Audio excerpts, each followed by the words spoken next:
سچ کا سفر ایک نئی سوچ کے ساتھ، فریم آف ٹروتھ کے ساتھ میں ہوں آپ کا میزبان اسد علی بلوچ، اور میرے ساتھ موجود ہیں سید مقدس گیلانی،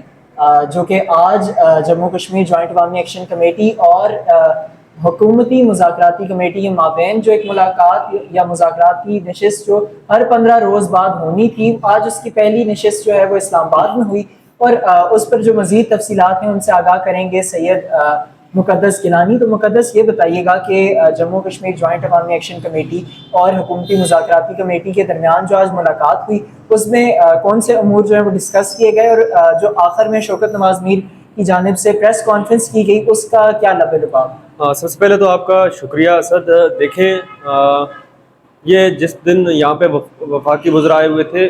یہاں پہ یہ چیز ایک طے ہوئی تھی کہ 90 دن کے اندر ہم ہر 15 دن کے بعد ایک کمیٹی ان سے رابطہ کرے گی اور جائے گی ان کے پاس، اور جو چیزیں جس میں بہت ساری چیزیں جو وہ ڈسکس کی گئی ہیں ان پہ لائے عمل ہے، وہ آہستہ آہستہ کر کے ان جو لائے عمل تھے ان پہ آہستہ آہستہ کر کے عمل درآمد ہوگا۔ تو اسی حوالے سے جو آج مذاکراتی ٹیم تھی ایکشن کمیٹی کی جانب سے، محمد نذیر کشمیری صاحب، شوکت نواز میر صاحب اور امتیاز اسلم صاحب، یہ 3 لوگ ہمیں دیکھنے کو ملے، جنہوں نے امیر مقام تھے اور ان کے ساتھ چیف سیکرٹری آزاد کشمیر تھے، اور بھی چند وزراء وہاں پہ تھے۔ تو ان کے ساتھ وہاں پہ ان کی بیٹھک ہوئی ہے، جو چیزیں یہاں پہ انہوں نے فائنلائز کی ہوئی ہیں کہ اس طرح کر کے ہم نے آہستہ آہستہ ساری چیزیں کلوز کرنا ہے، چاہے وہ 12 نشستیں ہوں مہاجرین کی، چاہے وہ باقی 1.5 لاکھ ہوں، یا آٹے میں جس طرح کی انہوں نے کوالٹی وغیرہ FIR وغیرہ پہ آج بات ہوئی ہے۔ شوکت نواز میر صاحب کو سنا، انہوں نے ایک میڈیا ٹاک بھی کی، اس میں وہ یہی کہہ رہے ہیں کہ جو FIRs تھی، پچھلی بار بھی جب ہم نے ان سے بات کی تو ان کا یہی کہنا تھا کہ یہ جو FIRs ہیں اگر یہ 4 اکتوبر کے بعد ہوتی ہیں پھر تو وہ ایکشن کمیٹی کے کھاتے پڑیں گے، لیکن 4 اکتوبر سے پہلی جتنی بھی FIRs ہیں 23 نومبر سے لے کے آج تک کی، وہ ساری حکومت ہماری جو ان کے ساتھ مذاکرات ہوئے ہیں وہ ان میں ختم کریں گے۔ اچھا، تو مقدس یہ بتائیے گا کہ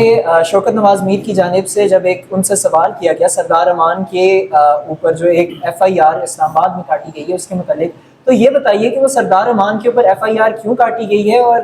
جو مزید ایکشن کمیٹی جو ہے اس پر جواب دینے سے نالاں کیوں دکھائی دے رہی ہے؟ سب سے پہلے تو میں آپ کو سب بتاتا چلوں کہ سردار امان جو ہے وہ JKLF سے، اور وہ کور کمیٹی کے ممبر نہیں ہیں، ایسا ہی ہے۔ اور انہوں نے پچھلی بار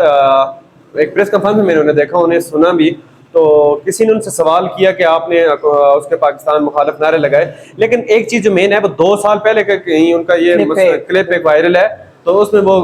کچھ اس طرح کے نعرے لگاتے ہیں جس کی وجہ سے ان پہ FIA نے جو ہے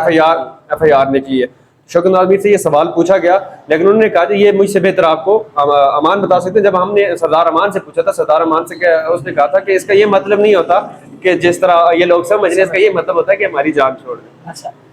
تو یہ بتائیے مقدس کہ جیسے کہ شوکت نواز میر کی جانب سے جو ہے وہ FIRs کے اوپر ایک زیادہ ٹچ دیا گیا اپنی میڈیا ٹاک میں، تو یہ بتائیں کہ جو آگے کا لاہ عمل ہوگا وہ ایکشن کمیٹی کا آپ کو کیا نظر آ رہا ہے، اور کیسے یہ معاملات جو ہیں وہ یکسو کیے جائیں گے؟ دیکھیں، جس طرح آج ان کے درمیان بات ہوئی ہے اسلام آباد میں، تو اس سے یہی لگتا ہے کہ جو جتنے بھی ان کے مطالبات ہیں وہ حل ہوتے دکھائی دے رہے ہیں، اور دونوں جو پارٹیاں ہیں وہ نارمل اس طریقوں کو دیکھ رہی ہیں۔ اچھا، تو مقدس فائنلی آپ یہ کلوزنگ میں ہمیں بتائیں کہ کیا جموں کشمیر جوائنٹ عوامی ایکشن کمیٹی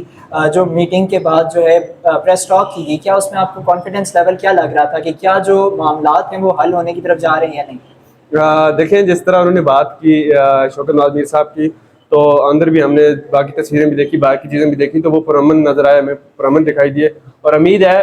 کہ یہ ساری چیزیں جلد حل ہو جائیں گی۔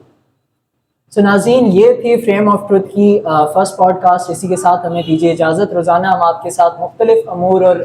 مختلف لیٹسٹ ڈیولپمنٹس پر پروگرام لایا کریں گے۔ اسی کے ساتھ دیجیے اجازت۔ اللہ حافظ۔